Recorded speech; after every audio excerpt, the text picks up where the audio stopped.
The Bering Sea doesn't forgive. For years, a seasoned captain faced its fury towering waves, bone-chilling ice, and storms that could swallow a ship whole. He was a titan out there, guiding his crew through chaos with a steady hand and a fearless heart. But the toughest fight of his life wasn't against the ocean. It was a silent enemy growing inside him, one that no amount of grit could outrun. This is the story of a man who stared down nature's worst and came out on top, only to face a battle that would test him like never before.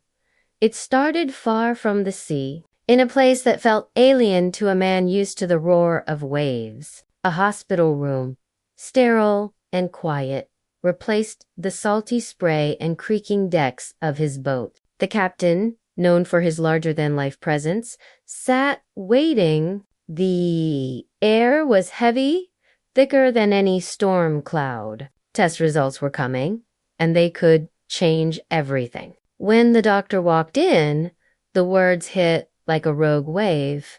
You have prostate cancer. It's aggressive. We need to act fast. For a man who lived by the rhythm of the tides, this was a new kind of deadline, one measured in days, not seasons.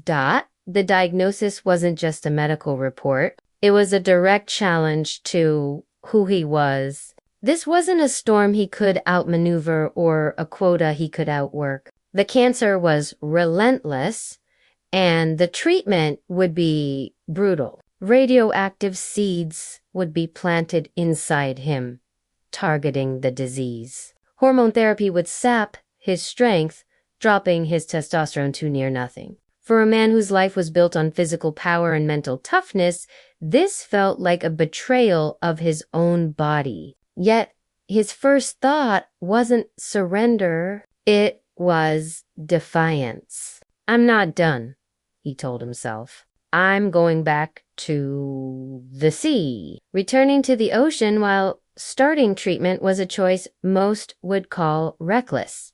Doctors raised their eyebrows, warning him about the toll it would take. Crab fishing is one of the deadliest jobs on Earth, grueling hours, heavy gear, and no hospital for hundreds of miles. But for him, the boat was more than a workplace. It was his lifeblood, the place where he felt whole. He wasn't just fighting for his health.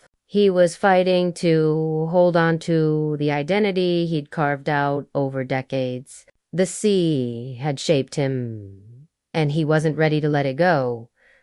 The treatments hit hard. His energy drained away, leaving him feeling like a shadow of the man he'd been. He'd always felt younger than his years, fueled by the adrenaline of the job and the camaraderie of his crew. Now, the treatments made him feel every second of his age. He shared his struggle openly, posting updates for his fans. This is tough, he admitted. The next few months won't be easy. But something else was stirring in him, a new purpose. He decided to let the cameras follow his journey from the hospital to the helm. Why? Because he wanted his fight to mean something bigger.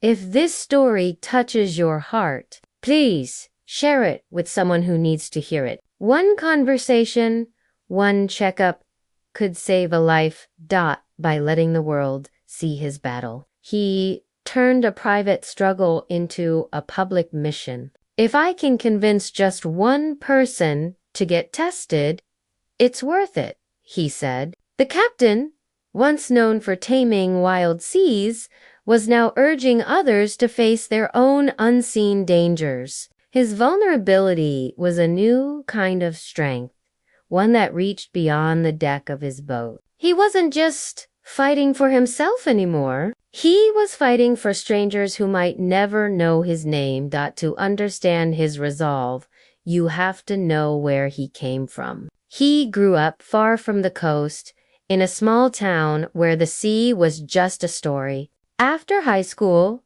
he joined the Navy, where the ocean first called to him. When he left the service, the promise of big payouts in Alaska's crab industry pulled him north. He started at the bottom, a greenhorn scrubbing decks and hauling gear. Over 20 years, he clawed his way up, earning his place as a captain through sweat and sacrifice. The sea wasn't just his gibbet, was his proving ground where he became the man they called Wild. That nickname wasn't just for show. It came from a younger, reckless version of himself pulling stunts like diving through frozen lakes or racing between speeding cars. As he grew older, it took on a new meaning. On the water, he was a force, commanding respect through skill and sheer will. Stories of his toughness spread among the fleet. One tale stood out.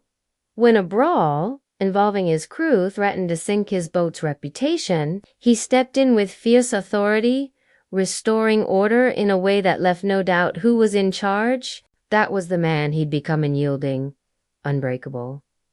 But even legends face moments that test their core. Out on the Bering Sea, as he pushed through the fishing season, his body started to falter. The treatments were taking their toll, and the grueling work only made it worse. Then came a call that stopped him cold. His doctor's voice crackled through the satellite phone. Hundreds of miles from shore.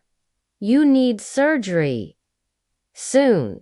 Miss this, and it could be fatal. For the first time, the captain's resolve wavered. He could outlast storms. But he couldn't outrun this dot. The choice was stay with his crew and risk everything, or leave the boat he'd called home for 40 years. He'd never walked away from a season, never left his men in the lurch. But this wasn't about pride anymore, it was about survival. In a moment that broke hearts, he gathered his crew and spoke words he never thought he'd say.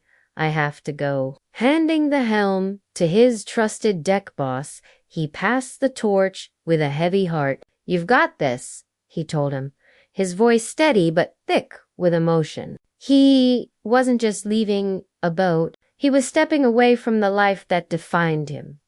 When he returned to land, the fight wasn't over. Surgery, recovery, and the uncertainty of what came next loomed large. But then came the news he'd been waiting for. His test results were in, and the words were like a sunrise after a long, dark night. Cancer. The relief was overwhelming, but it came with a truth he couldn't ignore. The battle had changed him. The treatments had left scars, not just on his body, but on his spirit. He'd always felt younger than his years, but now, he admitted, the clock's caught up with me. The question lingered. Would he return to the sea? Fans waited, hoping to see their captain back at the helm, but the answer came quietly, like the tide going out. He wouldn't be back. After over a decade as a cornerstone of the fleet, he chose a new path. The man who'd once said he'd fish until he couldn't anymore had reached that line. It wasn't defeat, it was a decision to live on his terms, to take back the years the sea had claimed. His story isn't just about crab or conquest. It's about a man who faced the unthinkable and chose to fight, not just for himself, but for others. He showed the world that strength isn't just about muscle, it's about vulnerability, courage, and the will to keep going. His legacy isn't in the tons of crab he hauled or the storms he survived. It's in the lives he touched, the people he inspired to get tested, and the quiet victory of choosing life over legacy. If his journey moves you, hit that like button, share this story, and subscribe for more tales of human grit, because his greatest catch wasn't crab, it was a second chance at life.